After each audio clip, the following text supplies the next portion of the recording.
아침 나눌 하나님 말씀은 사무엘상 29장 1절부터 11절 말씀입니다. 사무엘상 29장 1절부터 11절 말씀입니다.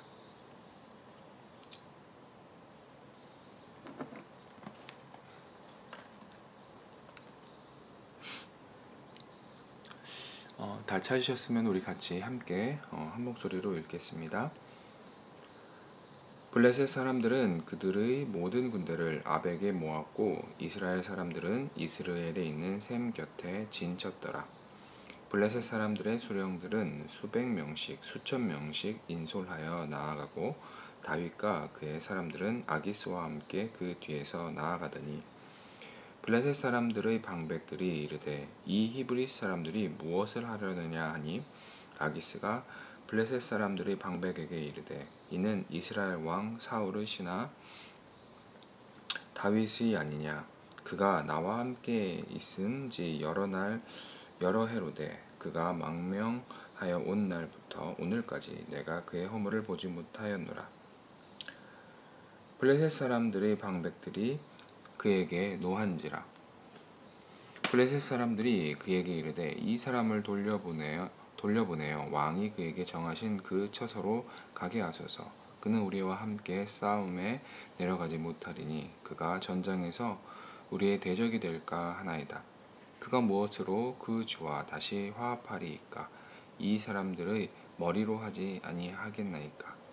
그들이 춤추며 노래하며 이르되 사울이 죽인 자는 천천히요 다윗은 만만이로다 하던 그 다윗이 아니니까 하니 아기스가 다윗을 불러 그에게 이르되 여호와께서 살아계심을 두고 맹세하노니 내가 정직하여 내게 온 날부터 오늘까지 내게 악이 있음을 보지 못하였으니 나와 함께 진중에 출입하는 것이 내 생각에는 좋으나 수령들이 너를 좋아하지 아니하니 그러므로 이제 너는 평안히 돌아가서 블레셋 사람들의 수령들에게 거슬려 보이게 하지 말라 하니라.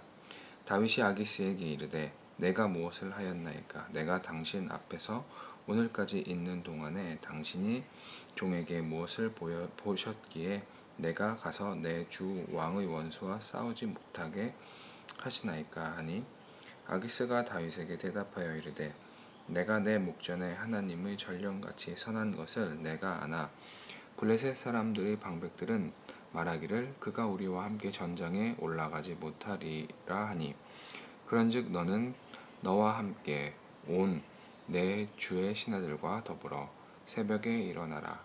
너희는 새벽에 일어나서 발거든 곧 떠나라 하니라. 이에 다윗이 자기 사람들과 더불어 아침에 일찍이 일어나서 떠나 블레셋 사람들의 땅으로 돌아가고 블레셋 사람들은 이스라엘로 올라가니라. 아멘. 오늘 아침에는 하나님께서 그의 사람들에게 주시는 형통함이라는 제목으로 함께 읽은 사무엘상 29장 1절부터 11절 말씀 나누기를 원합니다. 오늘 본문은 블레셋의 군대가 이스라엘과 전투를 하기 위해 아벡에 모였을 때 아기스와 함께 온 다윗을 보고 블레셋 방백들이 다윗을 믿을 수 없기에 전투에서 배제시키고 또 이에 아기스가 다윗에게 돌아가기를 청하고 다윗은 못 이기는 척 하며 시글락으로 돌아가는 내용을 전하고 있습니다. 본문을 단락별로 구분해 보면 먼저 1절부터 5절은 이스라엘과 전투를 위해 블레셋 방백들이 아벡으로 모이고 아기스와 다윗도 합류하지만 블레셋 방백들이 다윗을 믿지 못하고 다윗의 참전을 반대하는 내용입니다.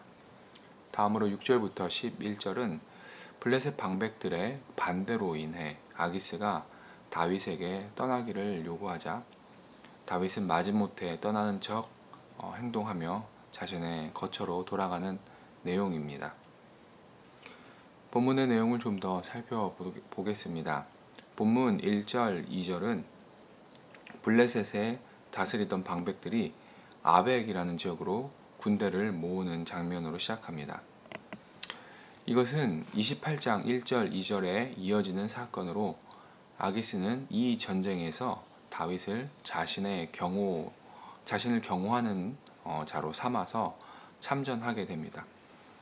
블레셋 군대는 여러 도시의 연합 군대였고 각 도시의 지도자들이 수백 명씩, 수천 명씩 병사들을 이끌고 나아갔습니다.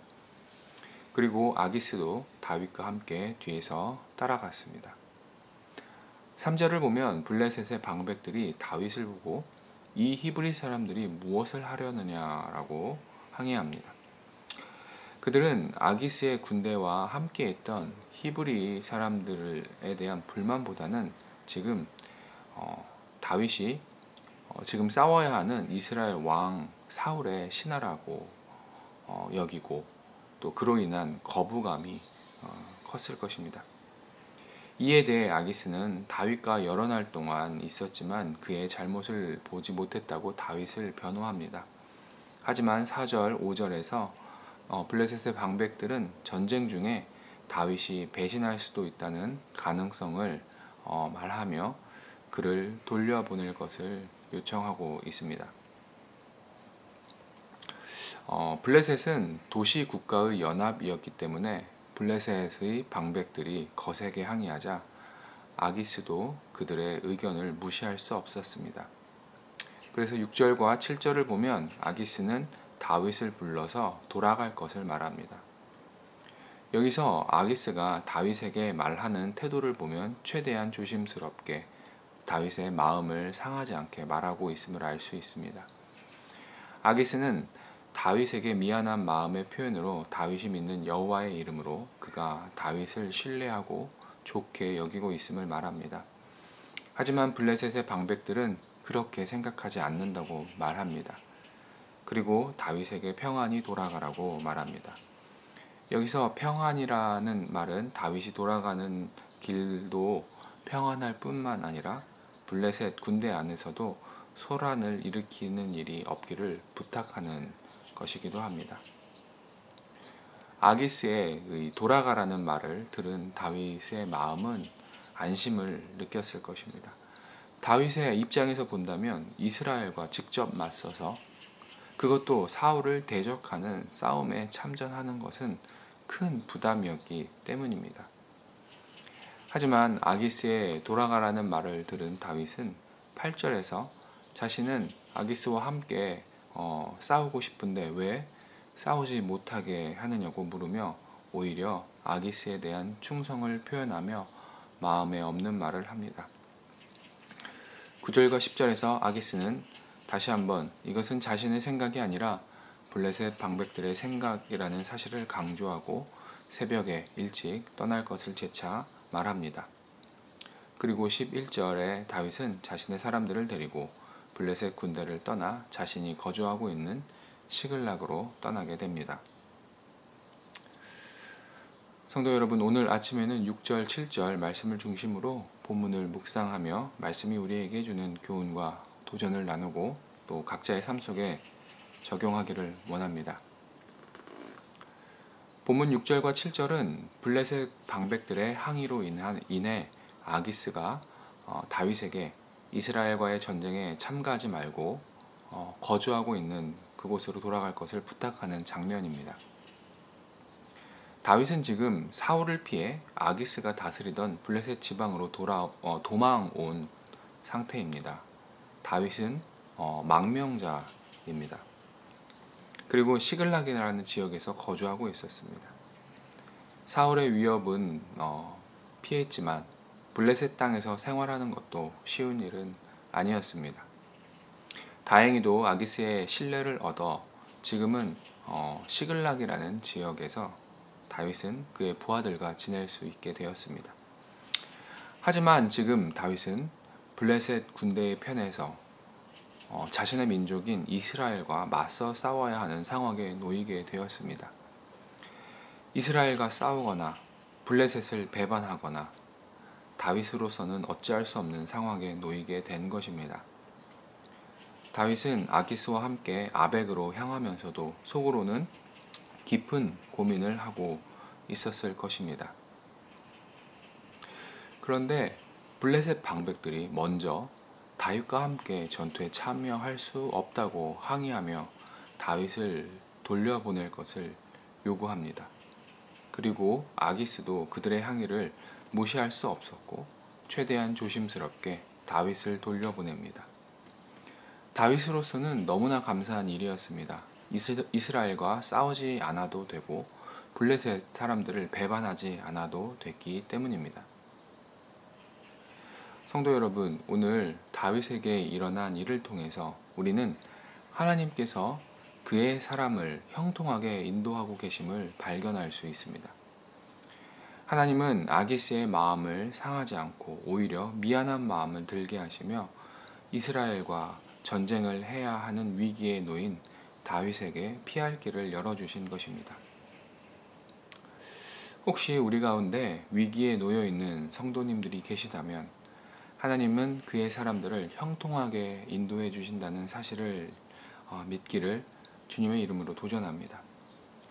위기 속에서도 형통하게 인도하시는 하나님의 손길을 신뢰함으로 나에게 주어진 삶을 살아가기를 소망합니다. 한 가지 우리가 기억해야 할 사실은 하나님의 형통은 우리가 기대하는 세상적인 형통과는 다르다는 사실입니다. 그러기에 우리 각자는 나를 향한 하나님의 뜻이 무엇인가 분명하게 깨달아야 합니다. 나를 향한 하나님의 뜻을 알았다면 그 가운데 위기도 있고 어려움도 존재하지만 하나님께서는 그의 사람들이 하나님의 뜻을 이루기 위해 형통하게 인도하고 계심을 믿어야 합니다. 오늘도 나를 포기하지 않으시고 내가 하나님의 뜻을 이루기 위해 나를 형통하게 인도하시는 하나님을 기억하며 내가 하나님의 뜻을 알기를 깨닫기를 간구하고 또 나에게 주어진 삶 속에서 하나님을 향한 100%의 신뢰함을 가지고 살아가시는 우리 말씀중심교회 성도 여러분들이 되시기를 주님의 이름으로 도전합니다. 함께 기도하시겠습니다. 하나님, 감사합니다. 하나님의 사람들을 하나님의 뜻 가운데 형통하게 인도하시는 하나님을 기억합니다. 오늘 말씀 속에서 위기에 빠진 다윗을 형통하게 인도하셨던 그 하나님, 오늘 나의 삶 속에서도 나의 삶을 인도하여 주시고 내가 겪고 있는 어려움과 위기 앞에 하나님의 뜻 가운데서 형통하게 인도하여 주시기를 구합니다. 나를 인도하시는 하나님을 신뢰하며 하나님을 온전히 믿으며 오늘 하루도 하나님께서 주어진 삶을 기쁨으로 감당하기를 원합니다. 그래서 형통의 하나님을 경험하며 또 하나님께 영광 돌리는 삶을 살아갈 수 있도록 인도하여 주시옵소서. 감사드리며 살아계신 예수님 이름으로 기도드렸습니다. 아멘. 하늘에 계신 우리 아버지여, 이름이 거룩히 여김을 받으시오며 나라가 임하옵시며 뜻이 하늘에서 이루어진 것 같이 땅에서도 이루어지이다. 오늘날 우리에게 일용할 양식을 주옵시고 우리가 우리에게 죄 지은 자를 사하여 준 것 같이 우리의 죄를 사하여 주옵시고 우리를 시험에 들게 하지 마옵시고 다만 악에서 구하옵소서. 나라와 권세와 영광이 아버지께 영원히 있사옵나이다. 아멘. 이 시간에 우리 합심하여서 기도하는 시간 갖도록 하겠습니다. 우리나라와 또 우리 민족을 위해서 우리가 계속적으로 기도하고 열방을 위해서 복음 증거하시는 선교사님들을 위해서 또한 같이 계속적으로 기도하기를 원합니다. 세계적으로 어려움과 위기 속에 있는 상황 속에서도 우리나라와 또 우리 복음을 증거하는 모든 선교사님들이 잘 그 사명들을 감당할 수 있기를 기도하기 원합니다. 다음으로 우리 교회를 위해서 기도하기 원합니다. 우리 교회가 하나님 뜻 가운데 세워졌는데 세상의 위기야 또 위협 속에서도 하나님의 뜻 안에서 형통하게 또 아름답게 세워져 나아가는 교회 될 수 있도록 교회를 위해서 기도하기 원합니다. 또 교회가 처소를 구하고 있습니다. 우리 교회에 필요한 합당한 처소를 하나님께서 주시기를 허락하시기를 계속적으로 구하기를 원합니다. 마지막으로 우리 각자를 위해서 기도할 때 나를 향한 하나님의 뜻을 깨닫고 또 나를 향한 하나님의 뜻 안에서 위기와 어려움 속에서도 하나님 주시는 형통함을 신뢰하며 주어진 삶을 잘 감당하기를 우리 자신을 위해서 기도하고, 또 각자 가지고 있는 기도의 제목들과 공동체의 기도 제목들을 놓고 이 시간 우리 하나님 앞에 간절히 합심해서 기도하는 시간 갖도록 하겠습니다. 기도하시겠습니다.